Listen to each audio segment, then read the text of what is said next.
Okay mga kahabi, mag-harvest tayo mamaya ng ating pipino mga kahabi kasi ang lalaki na.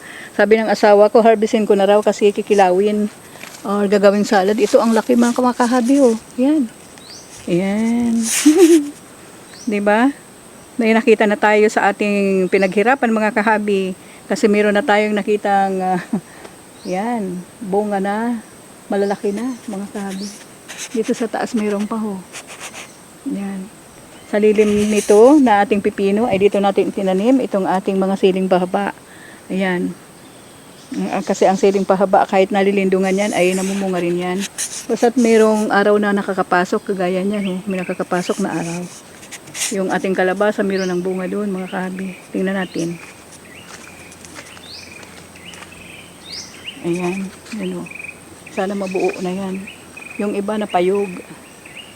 Yung isa doon may malaki na ho. Ayan. Baka mabuo na yan mga kahabi. Yung iba hindi pa. Yan. Hindi pa nabuo yung iba. Yan. Isa pa lang ang nakita kong parang mabubuo yung sa isa mga kahabi.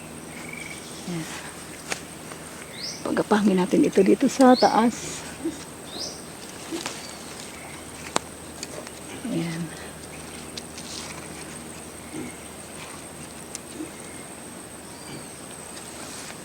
Ngayaba mga kabi oh. Yan. Galing lang sa baboy ang walang amoy yan mga kabi ha. Yan.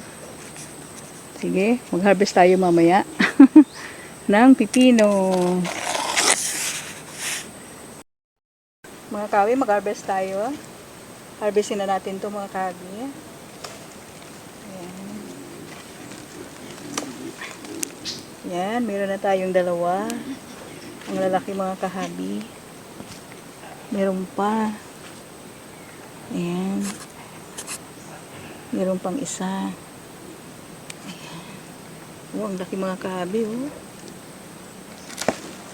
Ayan oh, ang laki. Yun nasa loob. Okay. Ayan, apat na malalaki. Ayan. Mga kahabi, oh.